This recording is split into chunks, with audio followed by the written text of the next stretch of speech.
Hello, আসসালামু আলাইকুম। আজ আমি আপনাদের জন্য নিয়ে এসেছি বুটের হালুয়া। বুটের হালুয়া বানাতে যেসব উপকরণটি লাগছে আমি একদম রান্নার সময় আপনাদের দেখিয়ে দিচ্ছি। আমি প্রথমে বুটটা অনেকক্ষণ ভিজিয়ে রেখেছি, তারপর এটা আমি দুধ দিয়ে সিদ্ধ করেছি, তারপর আমি ঠান্ডা হওয়ার পরে এটা ব্লেন্ডার করে নিয়েছি। এখন আমি তেল এবং ঘি দিয়ে দিয়েছি কড়াইয়ের মধ্যে, দিয়ে আমি দারচিনি এবং এলাচি দিয়েছি, দিয়ে যে বুটের ডালটা আমি সিদ্ধ করে রেখেছি সেটা আমি দিয়ে দিলাম।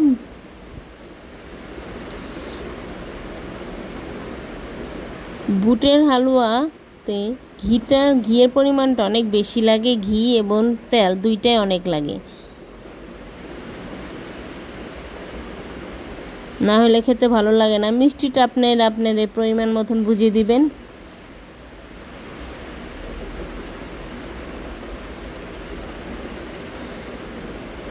আমি আধা কেজি বুটে প্রায় 2 কেজি একটু কম দিয়েছি দুধটা আমি অনেক ঘন করে রেখে দিয়েছি আগের থেকে, ওই দুধটা আমি দিয়েছি।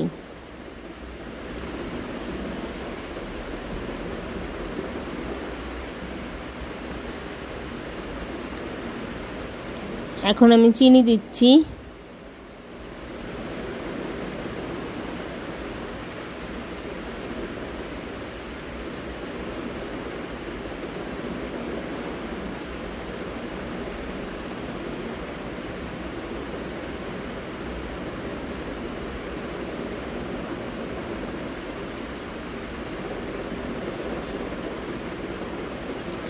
হালুয়াটা বানাতে অনেক লাড়া লাগে, অনর্গল নাড়তে হয়, নাহলে নিচ দিয়ে লেগে যাবে। এর জন্য আপনি চুলার তাপটা মিডিয়াম আঁচে রাখবেন, যেন হালুয়াটা কড়াইয়ের মধ্যে লেগে না যায়। লেগে গেলে পুড়ে গেলে গন্ধটা নষ্ট হয়ে যাবে, খেতে টেস্ট লাগবে না।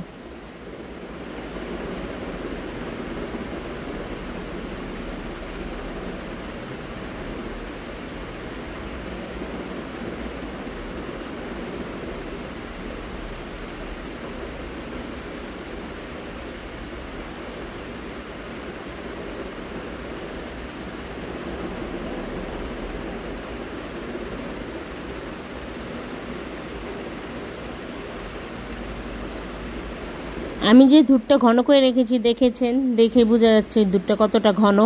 এখন আমি দুধটা দিয়ে দিলাম।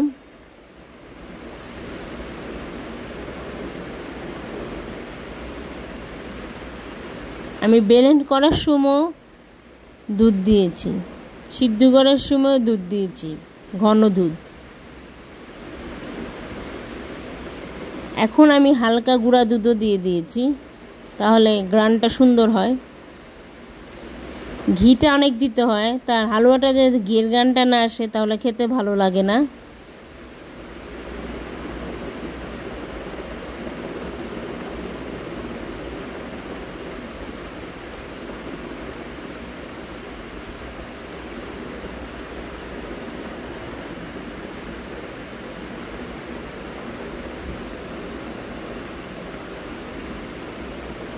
আমার বুটের হালুয়াটা হয়ে গেছে। এখন আমি কিশমিশ দিয়ে এটা সাজিয়ে পরিবেশন করব। আমার ভিডিওটা যদি ভালো লাগে প্লিজ